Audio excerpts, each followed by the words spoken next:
Good afternoon. I'm Pamela Smith, Chief of Police for the Metropolitan Police Department. I wanted to stop by and just kind of give you an update on what occurred yesterday. I don't think I need to repeat what happened. I just returned this morning. I was on the West Coast attending the Naval Postgraduate School of Executive Leaders, along with many other law enforcement colleagues across the U.S. I was in close contact throughout the entire day yesterday with respect to the tragedy, the line of duty death of Investigator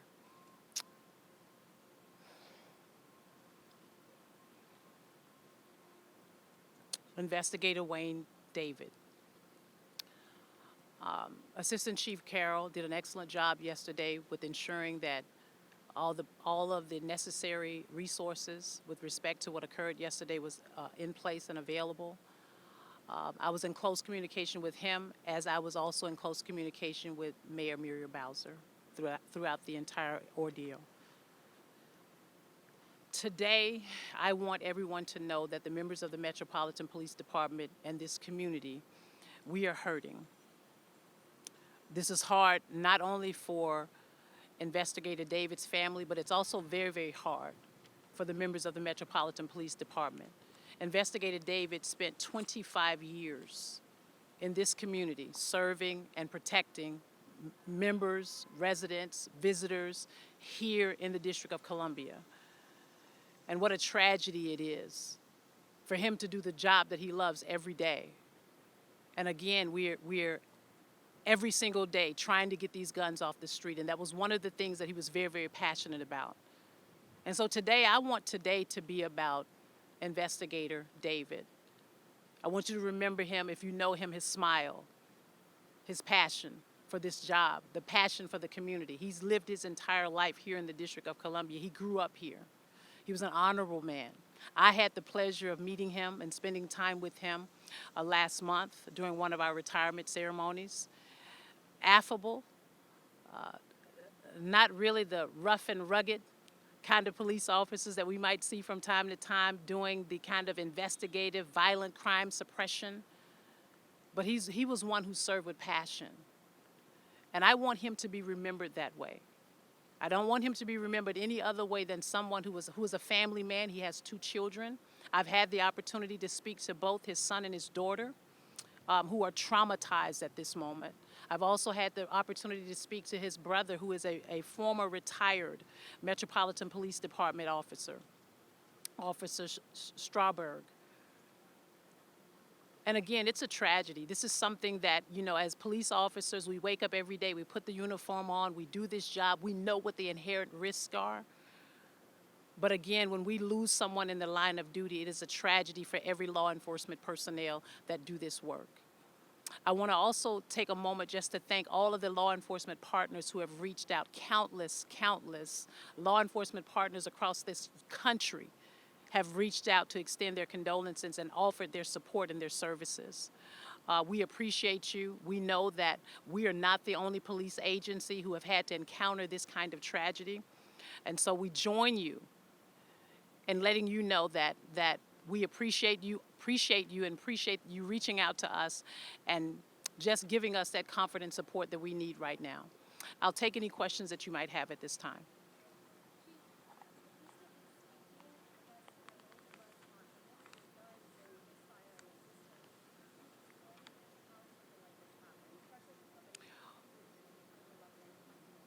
And what I can say to you is that, anytime there is an accidental discharge, we have to go through an investigative process. So at this point, I cannot tell you what exactly occurred because I was not there, but we will have our Internal Affairs Division conduct an investigation into what actually happened by looking at body-worn camera videos, speaking to some of the officers that were on scene, and then we will determine what happened and if there were any recommendations.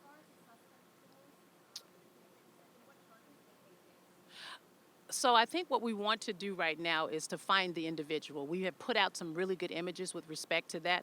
The Metropolitan Police Department, the FBI, and ATF are offering a $50,000 reward for anyone who can provide us with any information that's going to lead us to the individual who discarded that weapon. And my ask of him And anyone who knows him is that he turns himself in.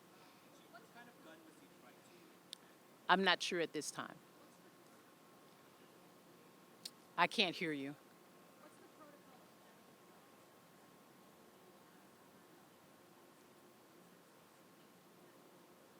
Well, I mean, I think there's specific general protocols for how we retrieve and recover weapons. I'm not sure if it's related to examples or scenarios of going in a drain. But again, what I shared with you before is that we will conduct an investigation to determine exactly what occurred.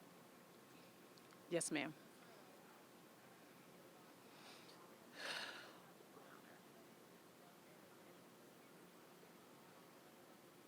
All of our officers are required to have their body worn camera active whenever they're engaged in any activity.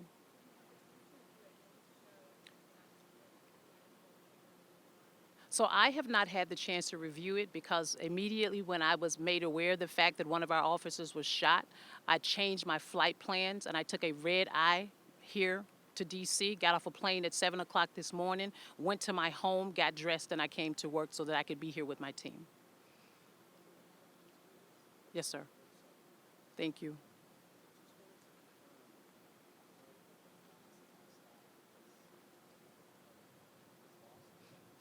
No, that is correct. Mayor Muriel Bowser has ordered all government buildings to have their flags flown at half staff.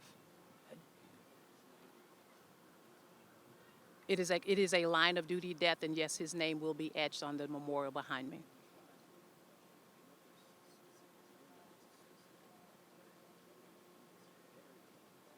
Yeah.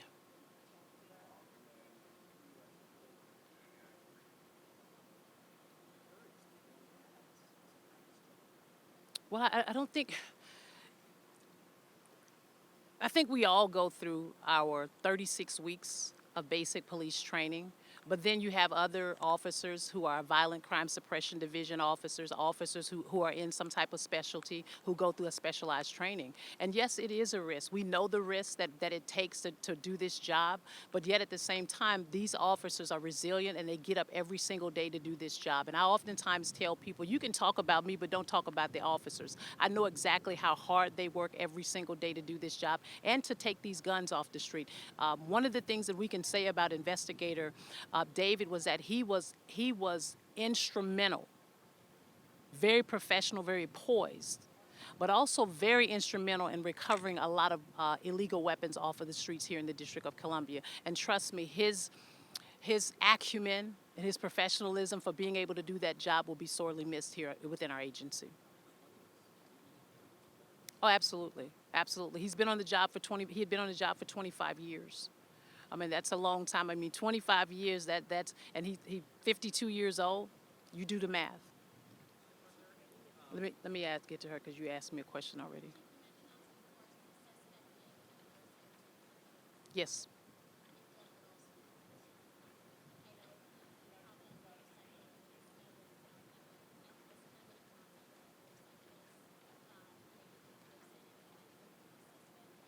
At this time, it's still under investigation. Our Investigative Services Bureau are certainly doing everything they can to track down not only who the individual is that jumped on the motorcycle, but the person that allowed him to jump on the back and ride off with him.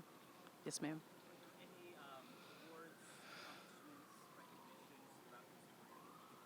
Oh, absolutely.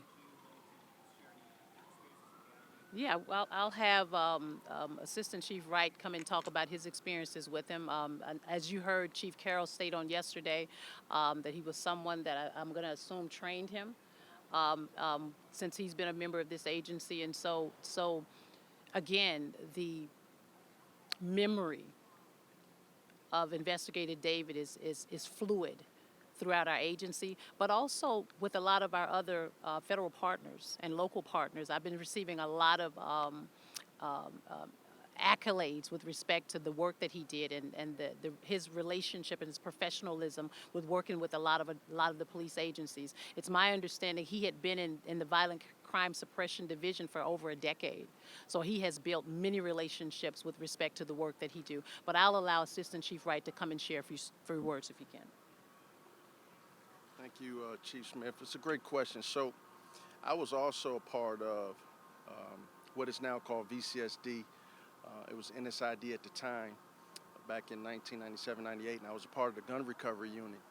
So I started there, and as I moved into investigations, that's when Investigator David would come along and start his career there. And so we exchanged anecdotes and stories on not only how to best recover firearms and do it safely, but one of the things, because we were both DC kids, is how we do it professionally.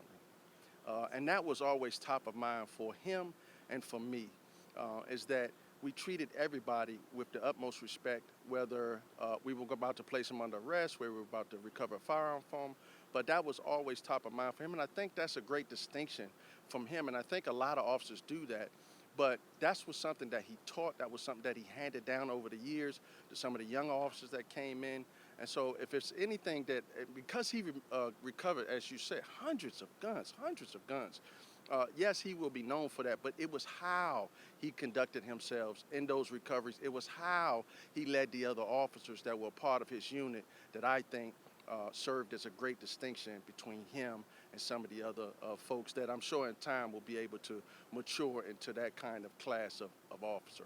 I'll stand by and let the executive chief also share. Sure. Good afternoon, everybody. Again, my name is Jeff Carroll. I am the Executive Assistant Chief. I had the opportunity to meet Investigator Wayne David in 2003 when he was my training officer when I first joined the police department. Everything that Investigator David did day in and day out, especially when I was a young officer, was teach us, how to safely, not only to respond to calls for service, but how to interact with the community. He, as Chief Wright and the Chief mentioned, he grew up here in Washington, D.C., and to him, this wasn't just a job. Every day he went out, he engaged the kids that were out there, trying to put them on the right path, talking to people, making sure they were doing the right things, and if he saw illegal actions or opportunities, he would try to intervene with that. Over the years, he developed, especially not only for recovering firearms, but stolen autos. He was always known to be around with a smile, a cheerful attitude, no matter what the situation was, no matter how long the day was, no matter what was going on. Wayne was always a ray of sunshine and willing to help out other people and help them learn. And that's something that, as he transitioned from the 3rd District, where he trained me at, over to our Narcotics and Special Investigations Division, which is now our VCSD, is he continued with that. Wayne had 25 years on. A lot of the folks that are inside VCSD have less time on, so he's also there to help train and show them the appropriate way to lawfully and safely recover firearms, interact with the community, and really make our community safer. So it's just a great tragedy to our community. It's a great tragedy to the police department with the loss of Wayne, and that's all I can really say. Any final questions? Hey, Mark. Yep.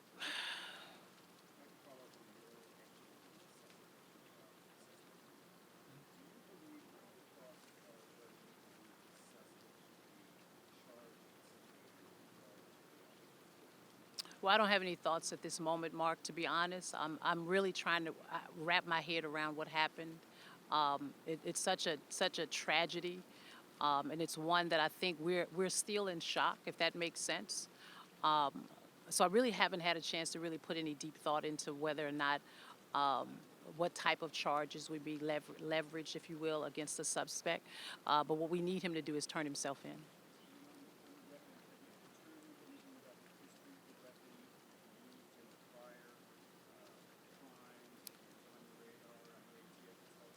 Yeah. And so, ATF, one of the things I can say about the Alcohol, Tobacco, and Firearm Agency is that they are truly a great partner in these types of cases. And yes, they did have possession of the firearm at this time. What we do know is that the serial number was scratched off of the weapon, and so they're doing some work to try to determine where the gun derived from. Yes, sir.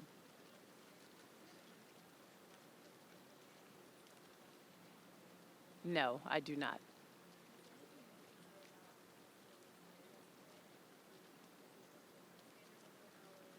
No, I cannot. I can tell you that he showed up for work as he do every day, diligent, and to do the work that he's been trained to do, but more importantly, to do the work that he's been passionate about doing for 25 years. All right, thank you, everyone.